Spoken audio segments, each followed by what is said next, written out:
Egipto, el Valle del Nilo.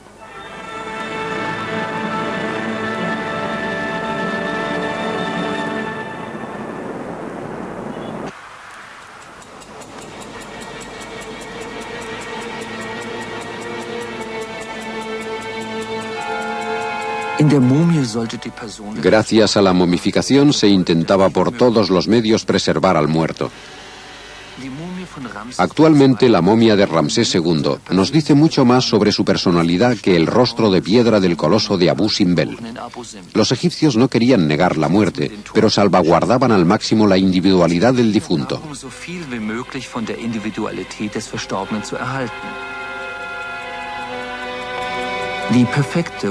Su técnica de momificación nos permite tener un conocimiento perfecto de sus muertos y de su historia.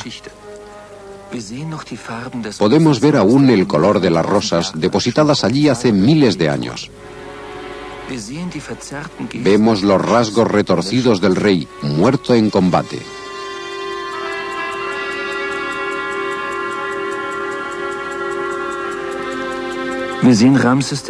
Vemos a Ramsés V, víctima de una epidemia de viruela. Las momias egipcias nos permiten conocer a las individualidades mucho más que otras culturas. Unas individualidades con una mentalidad muy próxima a la nuestra.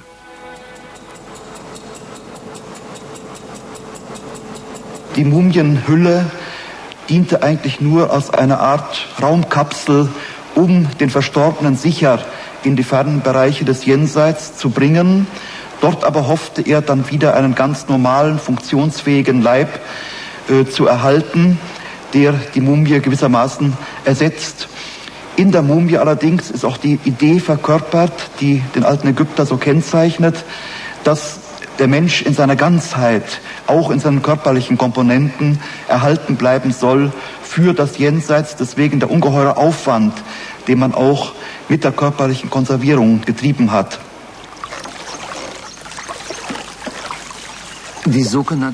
Los textos funerarios en las tumbas reales de Tebas no son sencillamente palabras mágicas.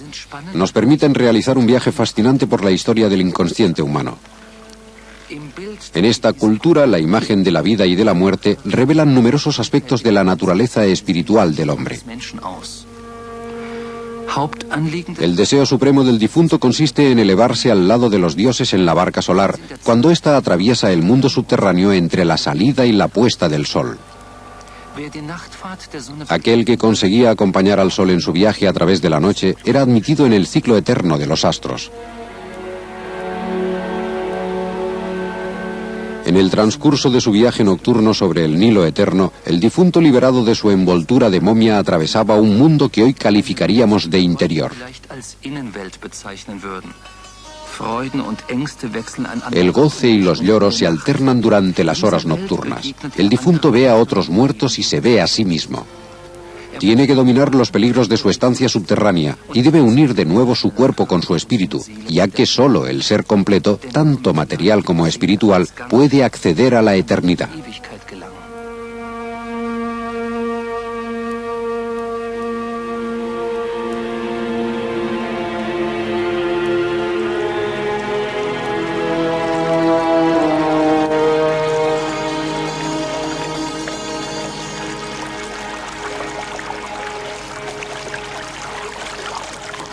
Das Totenbuch besteht aus Sprüchen, die ganz praktische Anweisungen für das richtige Verhalten im Jenseits geben.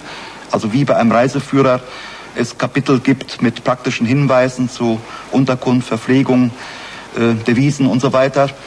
So besteht das Totenbuch aus rein taktischen Sprüchen. Und wer diese Sprüche lesen kann? Para los que entienden estas fórmulas, las tumbas del Valle de los Reyes, en Tebas, revelan un mundo repleto de acción, que no desdeña ningún detalle de la existencia humana. Mientras el muerto se dirige al encuentro de los dioses, se le prepara todo lo que necesitará para su vida en el más allá. La serpiente representa el tiempo, la nueva duración de la vida a partir del final. Encima de ella vemos a los portadores de las cuerdas. An einer Stelle des Pfortenbuches sieht man Gottheiten, die einen ungeheuren Messstrick tragen. Mehr kann man der Darstellung allein nicht entnehmen, aber die zugehörigen Texte erzählen uns, dass mit diesem Messstrick für die verstorbenen Felder abgemessen werden, damit sie im Jenseits selber für ihren Lebensunterhalt sorgen können. Das kennzeichnet eigentlich den alten Ägypter, dass er auch im Jenseits durchaus tätig sein wollte und nicht darauf warten, dass ihm die gebratenen Tauben in den Mund fliegen.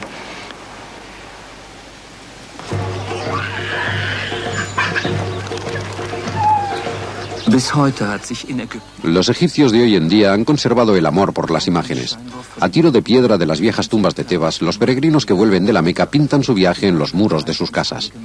En Egipto, escribir sirviéndose de imágenes no ha sido nunca un signo de cultura atrasada.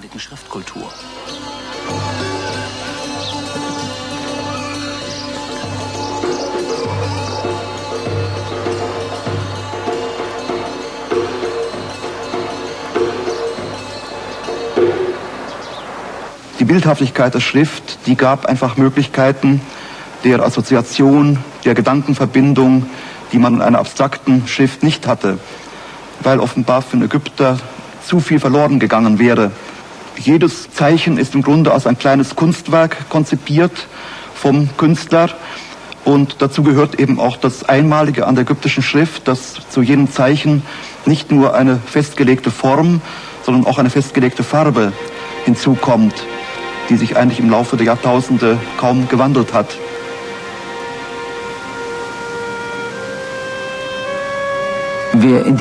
En el mundo del antiguo Egipto topamos a menudo con las miradas. En todas partes hay hombres mirándonos, más cercanos a nosotros que los de cualquier otra civilización.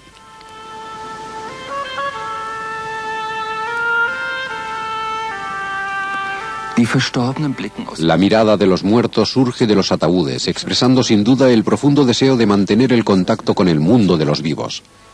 Pero el ojo, receptáculo de la luz del sol, representaba también la relación esencial entre el hombre y la divinidad. Asimismo, los egipcios veían al sol como el ojo de Dios.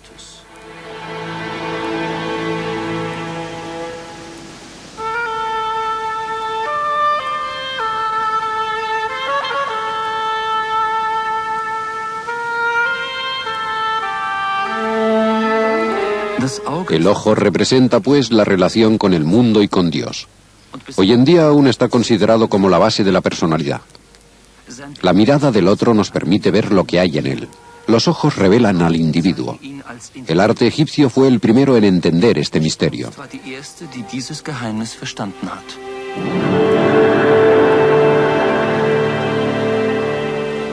Die ägyptische Kunst ist das Dokument und die Illustration der Entdeckung des menschlichen Individuums.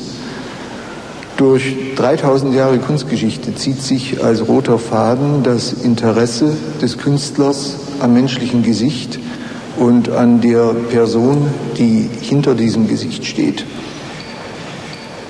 Dieses Interesse am menschlichen Individuum äußert sich in dieser Doppelfigur in ganz besonderer Weise. Zunächst sieht es so aus, als ob hier zwei absolut identische Gesichter dargestellt wären. Wenn man genauer hinschaut, dann stellt man fest, dass das rechte Gesicht sehr kompakt, sehr voll, sehr straff wirkt und man bemerkt, dass das linke Gesicht demgegenüber schlaff und infolgedessen deutlich altersgeprägt ist.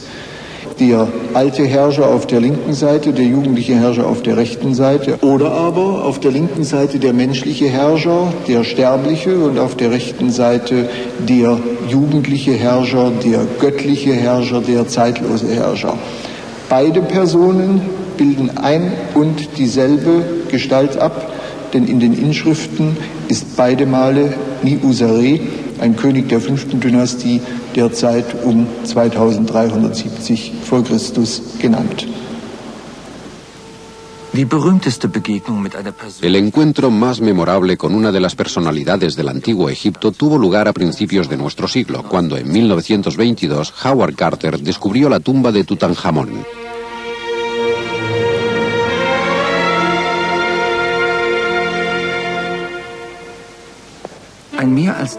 Un faraón muerto desde hacía más de 3000 años suscitó de pronto un interés mundial. Tutankamón tenía apenas 8 años cuando subió al trono. Falleció 10 años más tarde. Dos jóvenes diosas de aspecto sorprendentemente vivaz rodean con sus brazos protectores el cofre que contiene las vísceras del faraón.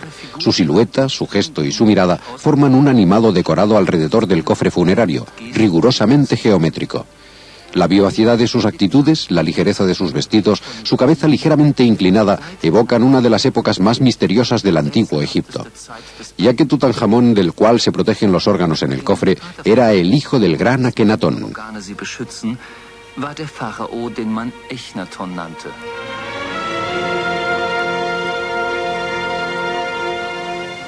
Akenatón revolucionó el arte egipcio poniendo énfasis en la subjetividad del artista. Su mirada sobre el mundo y la del espectador eran determinantes. Las resonancias de este estilo explican quizás la emoción que sentimos cuando contemplamos los tesoros de la tumba de Tutankamón. Poco después de su descubrimiento, Howard Carter describió a Tutankamón como un rey conocido por toda la tierra y al que no era necesario presentar. Aún hoy en día, la máscara de oro de su momia figura entre las obras de arte más famosas del mundo. La mirada del joven faraón está fija en el lejano horizonte y parece inaccesible. ¿Qué diferencia con las imágenes de la época del reinado de su padre? Aquí, una escena familiar muestra al hijo de Akenatón jugando con los pendientes de la esposa real, Nefertiti. El sol domina la escena. El extremo de cada rayo solar termina con una pequeña mano. Los rasgos del rostro de Akenatón están exageradamente marcados. El carácter a menudo alegre de las imágenes de su época no deben hacer olvidar los cambios radicales que impuso con mano de hierro. Akenatón suprimió a todos los dioses salvo uno, el dios del sol, y trasladó la capital del país a Amarna. Su revolución estética, su nuevo estilo dinámico que daba vida a las pinturas y a los relieves, junto con los cambios políticos y religiosos de la época, significaron un shock para el país. Es gibt wohl keine andere Periode der ägyptischen Kunst, in der ein einziger Mensch, der König nämlich, den Trend der Kunst ausschließlich bestimmt. Alle Menschen dieser Zeit sehen mehr oder weniger so aus, wie der König aussieht oder wie er sich sieht, bis hin zur karikierenden Übertreibung, bis hin zur Hässlichkeit.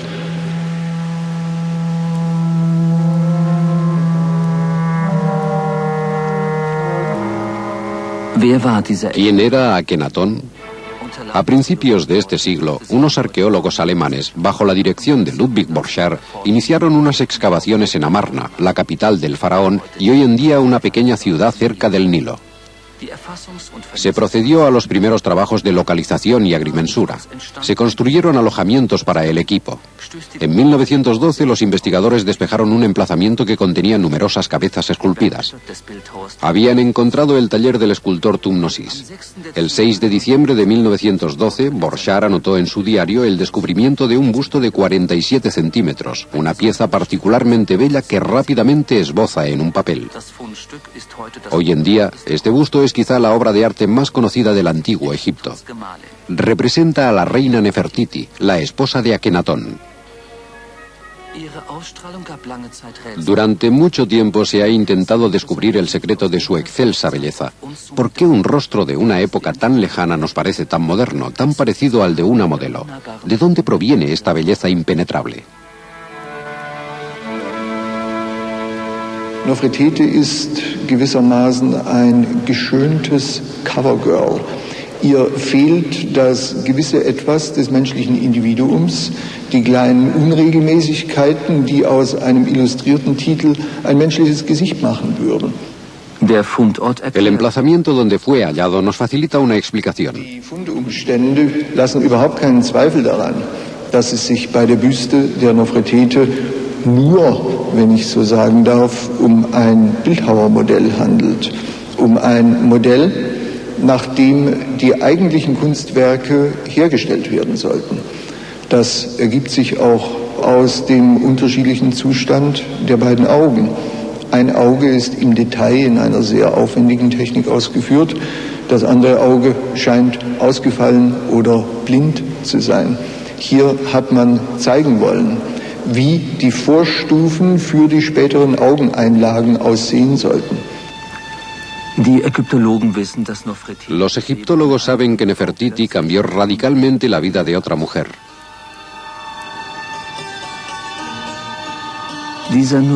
Este pequeño busto de madera de tejo, muy expresivo, mide apenas 9,5 centímetros y nos explica la vida de esta otra mujer.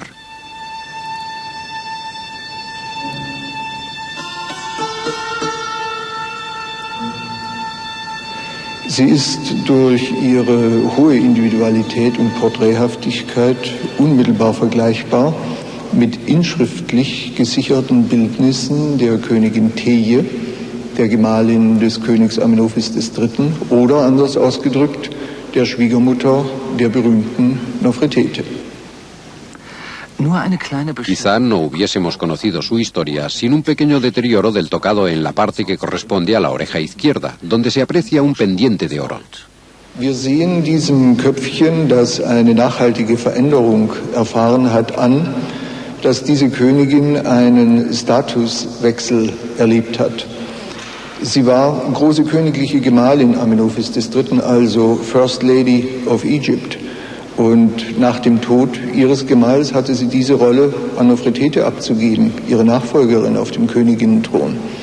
Und dieser Statuswechsel findet in diesem kleinen Köpfchen seinen unmittelbaren Ausdruck, weil die Königinnenkrone, die unter der heutigen braunen Perücke liegt, zugeklebt und zugedeckt wurde. Und wir haben den heute nicht mehr sichtbaren Primärzustand des Kopfes mit den Methoden der Computertomographie sichtbar gemacht und dann mit dem Verfahren der Stereolithografie den ursprünglichen Zustand berührungs- und zerstörungsfrei dreidimensional hergestellt.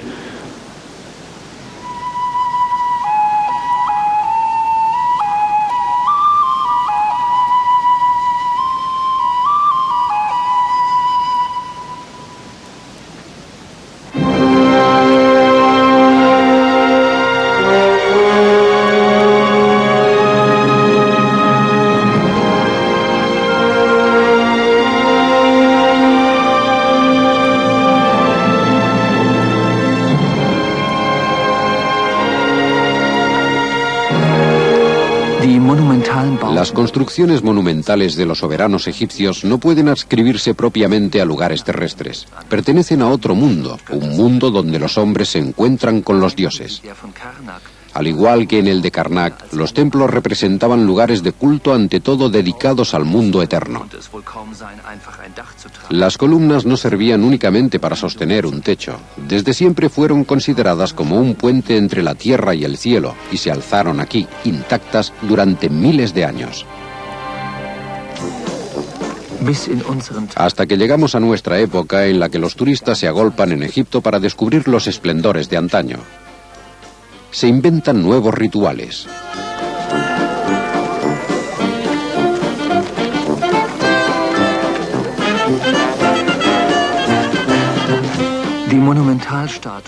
Se desentierran los colosos de la arena, se escuchan explicaciones sobre la civilización antigua y se busca la inspiración en los bosques de columnas de los grandes templos.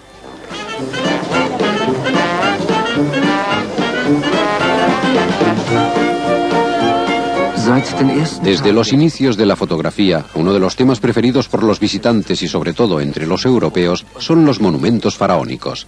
El movimiento desencadenado por la campaña de Napoleón se convirtió en un fenómeno de masas desde principios del siglo XX.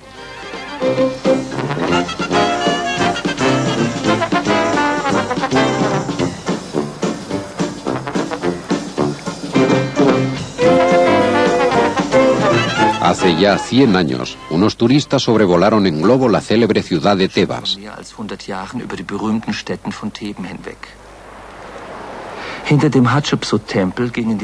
En otro tiempo, los obreros empleados en la construcción llegaban a su lugar de trabajo secreto en el valle, rodeando el templo de la reina Hatshepsut. Las trazas de sus pasos erosionados por el tiempo son aún visibles.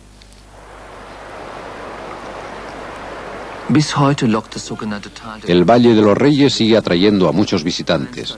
Muy bien oculto, este paisaje ingrato fue escogido como el lugar que acogería la última sepultura de los faraones. Después atrajo a un gran número de saqueadores, arqueólogos y turistas. y nos pusimos a desenterrar momias, antiguamente inhumadas con la pía esperanza de la resurrección. Estas imágenes de principios de siglo muestran el floreciente comercio de lotes de momias de esos personajes antaño tan poderosos. En apariencia, este encuentro directo con personajes notables de la antigüedad provocaba exaltadas emociones.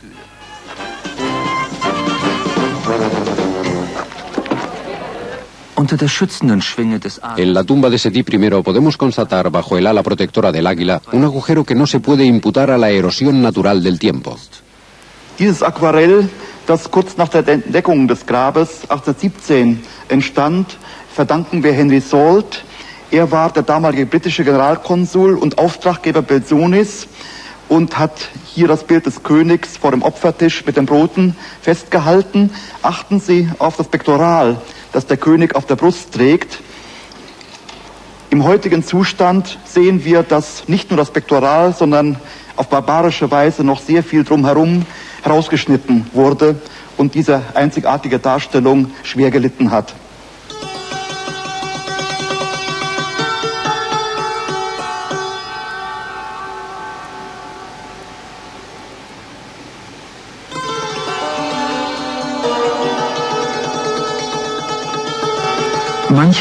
En ciertos lugares, como aquí, en la tumba del faraón Remep, se distingue aún el fasto y la belleza de antaño.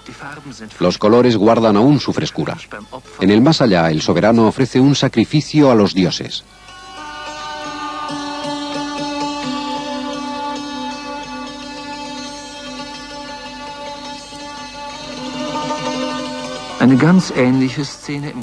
En la tumba de Seti I, una escena parecida ha corrido otra suerte. So hat wiederum Henry Salt eine Wand im Vorraum zur Sargkammer festgehalten, makellos mit allen Farben des bemalten Reliefs. Und so ist der Zustand heute derselben Kammer. Das Relief ist noch da, aber die Farben sind fort. Schuld daran sind feuchte Abklatsche, die man im vorigen Jahrhundert genommen hat, gerade von den schönsten Szenen, ohne sich darum zu scheren, dass dabei die Farbe mitkam. La egiptomanía alcanzó tales proporciones que incluso resultaba de buen tono traerse al menos un cocodrilo como trofeo.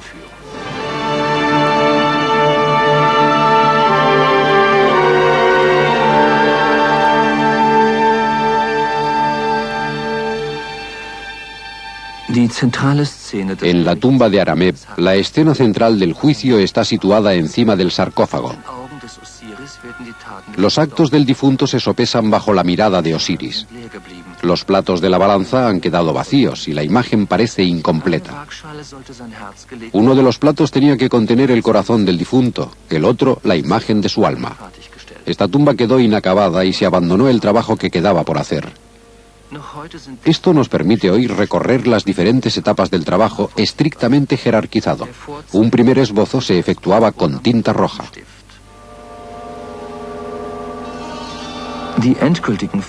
Después, con el negro, se procedía a la corrección y a la introducción de los detalles definitivos. Aún se pueden ver las líneas que fijan las proporciones. Finalmente se procedía a efectuar los relieves.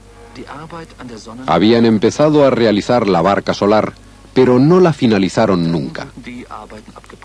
No sabemos por qué. Este relieve inacabado pone de manifiesto los pocos conocimientos que tenemos sobre esta época. El Egipto antiguo probablemente no nos desvelará nunca todos sus secretos.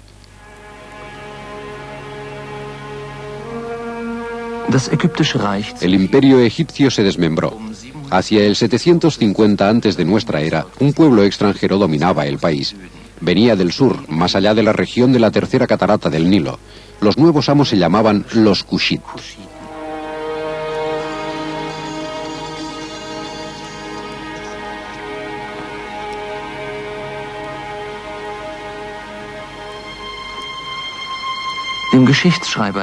El historiador griego Heródoto visitó Egipto. En Asuán, en el punto más al sur de su viaje a lo largo del Nilo, informó que necesitaría más de 60 días para encontrar el legendario reino de Meroe. En el actual Sudán se realizan excavaciones arqueológicas en el emplazamiento de Meroe. En la imponente planicie que domina los pocos restos visibles de la ciudad de Naga, se descubrieron los vestigios de una antigua cantera de piedra. Vemos aún bloques casi acabados diseminados a lo largo y ancho del terreno.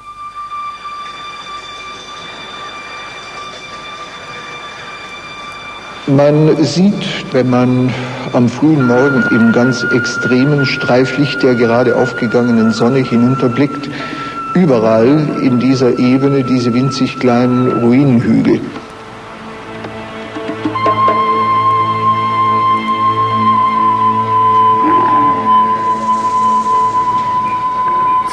Entre los templos encontramos un aguadero, actualmente utilizado por los nómadas. A unos 30 kilómetros de la ribera del Nilo se encontraba antaño el puerto de Naga. Hoy la capa de agua ha descendido 70 metros bajo tierra. No tenemos noticia de los hombres que construyeron estos templos. Es aquí donde vivía el pueblo que proporcionaba el habituallamiento a Egipto con mercancías procedentes de África y sobre todo los que traían el oro. Un rey persa envió a 10 de sus espías a la ciudad de Meroe, a solo unas horas de Naga. A su vuelta le hablaron de hombres de una gran belleza, muy altos, que alcanzaban los 120 años de promedio. Según lo que dijeron, incluso las cadenas de sus prisioneros eran de oro, dada la abundancia de este metal en ese país.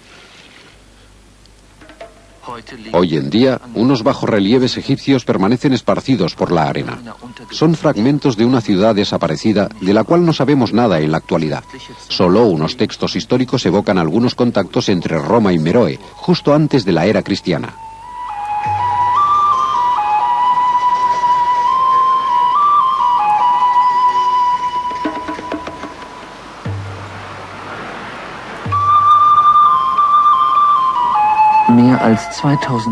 A más de 2000 kilómetros de la desembocadura del Nilo, unas estatuas de unos carneros parecidas a las de Karnak y de Luxor emergen de la arena.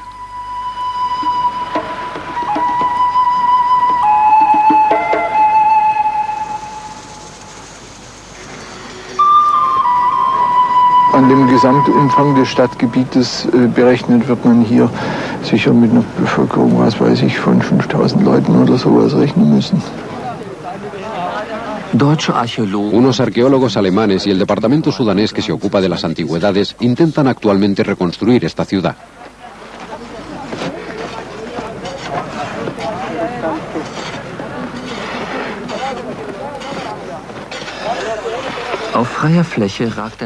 Una piedra emerge del suelo. La despejan con precaución. Los investigadores alemanes Kroeper y Bildung descubren unos relieves bajo las caras exteriores. Representan unos personajes en una postura muy poco confortable.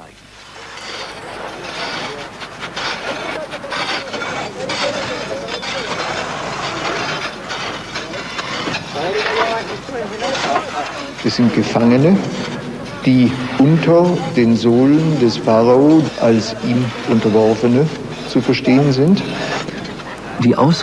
La orientación de los personajes en la cara lateral indica que hay que darle la vuelta a la piedra.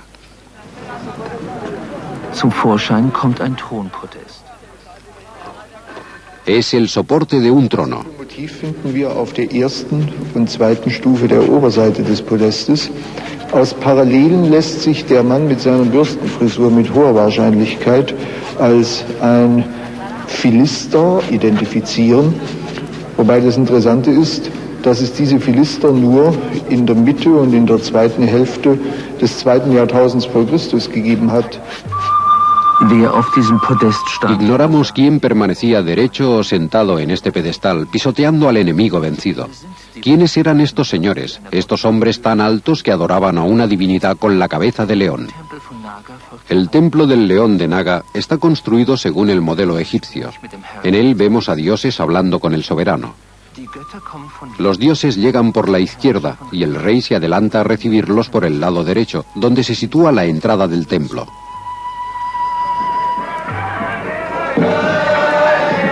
Dort, wo der weiße und der blaue Nil. En el lugar donde se unen el Nilo Blanco y el Nilo Azul, la manifestación de las relaciones privilegiadas con lo eterno caracterizan desde hace miles de años a todos los pueblos que viven en las riberas del río. Cada semana los hombres se reúnen en el centro de un inmenso cementerio y dialogan con sus antepasados. Los derviches los acompañan con sus danzas.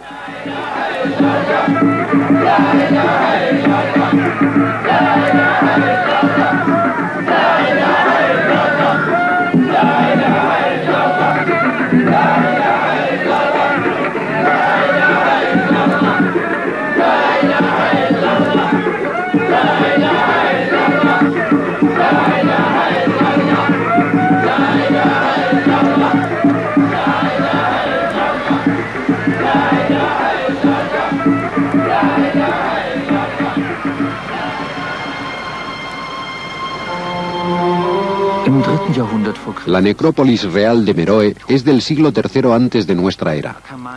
Arcamanico fue el primer rey que se hizo enterrar aquí, bajo una pirámide. Lejos de Egipto, los africanos han tomado formas de expresión de los tiempos de los faraones.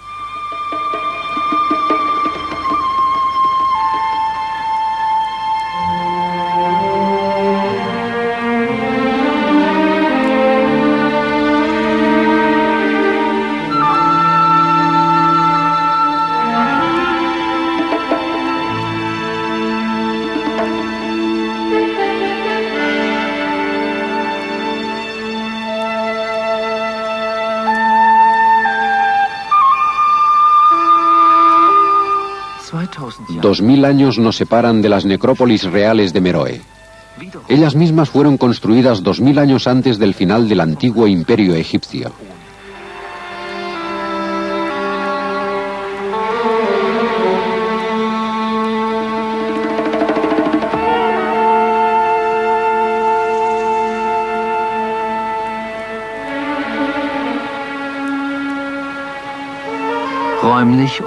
Meroe está tan alejada de las pirámides de Gizeh en el espacio y en el tiempo como lo estamos nosotros de las necrópolis de esta misteriosa ciudad africana. El Nilo es el lazo de unión entre estas dos culturas, y al igual que él, las pirámides significaban para los ancianos el símbolo de unión entre el cielo y la tierra.